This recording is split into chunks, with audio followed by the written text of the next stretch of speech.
So yes, checks are finally beginning to be sent out after huge changes have been made to President Biden's bill. Social Security beneficiaries can expect a big boost this week in their checks. Now, while the IRS is still heavily backlogged due to the crisis, it seems that those who filed their taxes early haven't had to wait very long for their refunds. This is good news for many people. Since filing began on January 24th, the IRS has processed about 13 million of the roughly 17 million returns that have been filed. A little more than 4 million of those have resulted in a tax refund, the average amount for which is currently $2,300. The total is just short of the average refund amount for 2021, which was $2,800, though will likely increase as more people continue to file. By the deadline of April 18th, the IRS is expecting more than 160 million returns. Those who file electronically and elect to have their refund direct deposited can expect it in about 21 days. Those who are having the refund mailed will be waiting at least 21 days, likely longer. Ineligible taxpayers are also encouraged to remember that they can claim the second half of the credit on the returns. And everybody, it's important to remember that the IRS has recommended people take several steps to fast-track their filing process to get the refund as quick as possible. And there are some factors that get a 21-day window to get a refund. Claiming the Earned Income Tax Credit or the Child Tax Credit will slow down your tax return due to regulations designed to deter fraud. But that means people who claim those credits and file their returns on January 24th or close to that date may not receive the refund until early March. And other issues can slow down your refund, like errors, math problems, or incorrectly stating how much you receive from the advanced child tax credit payments. In those cases, your tax return could get flagged. The IRS said tax returns with errors involving a third stimulus check, which are missing information or which have suspected theft, could take it to 90 to even 120 days to resolve. So guys, make sure that you double check the information when you file your tax returns. And there are also a lot of big changes for Social Security beneficiaries this year. The annual Social Security COLA is based on the change in prices of a market basket of goods. To measure these changes, the SSA uses the Consumer Price Index for urban wage earners and clerical workers. For the 2022 COLA, here's what you need to know. The 2022 COLA was so large because prices of goods and services measured in the CPIW have significantly increased in the past year, due in part to a rebounding economy, which have both driven up energy prices and strained the world's supply chain. This month, approximately 64 million people will receive a 5.9% COLA to their Social Security retirement, disability, and/or survivor benefits. SSI benefits will also be affected by COLA. The 2022 COLA increase will raise the total average benefit for individual retirees to around $1,700 per month, $2,800 per month for couples, and the average disability benefit payment will increase to around $1,400 per month. Disabled workers with a spouse and one or more children will experience an increase to around $2,400 per month.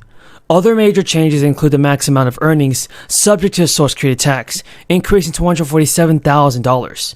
And according to a recent study, about half of older Americans reside in households where Social Security benefits compose of at least 50% of their income.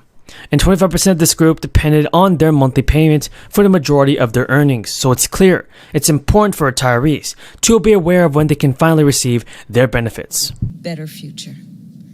And so the president and I, inspired by that, share in that determination. And we are fighting for a better future. As the president explained last night, our fight starts with lowering the cost of living for working families.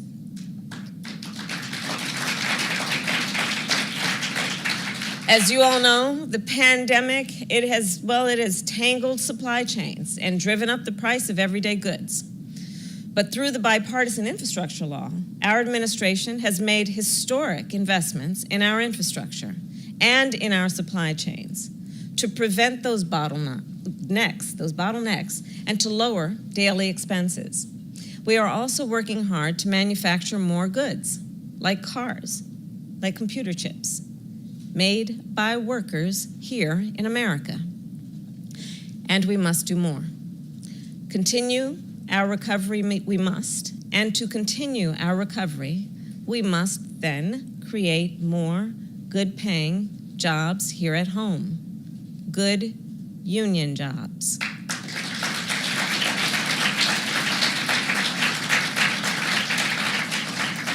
In big cities and small towns across our country, union workers are building the future.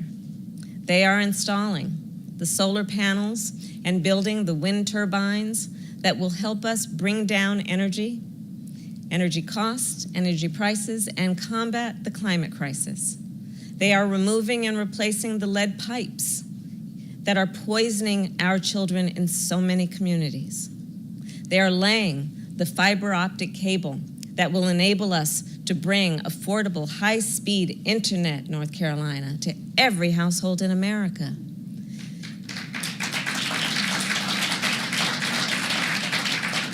And they are building this better future in spite of historic attacks on workers' rights.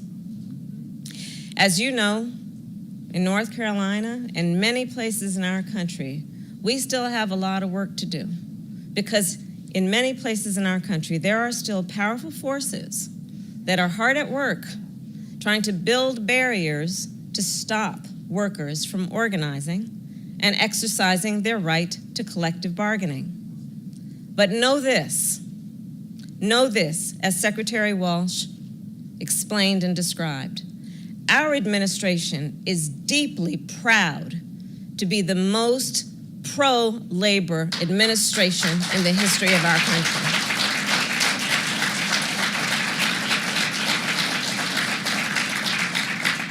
And as Vice President, as the Secretary described, I chair and he vice chairs the White House Task Force on Worker Organizing and Empowerment. Our task force proposed nearly 70 actions that the executive branch can take, 70.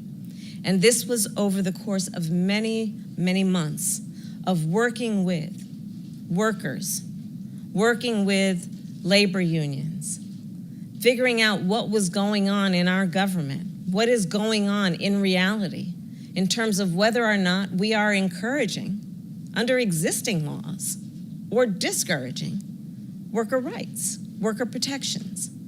And so we then developed these 70 proposals to protect the rights of workers in the public and private sector, to make sure that workers are able to organize and bargain collectively. And last month, the President accepted every one of the recommendations.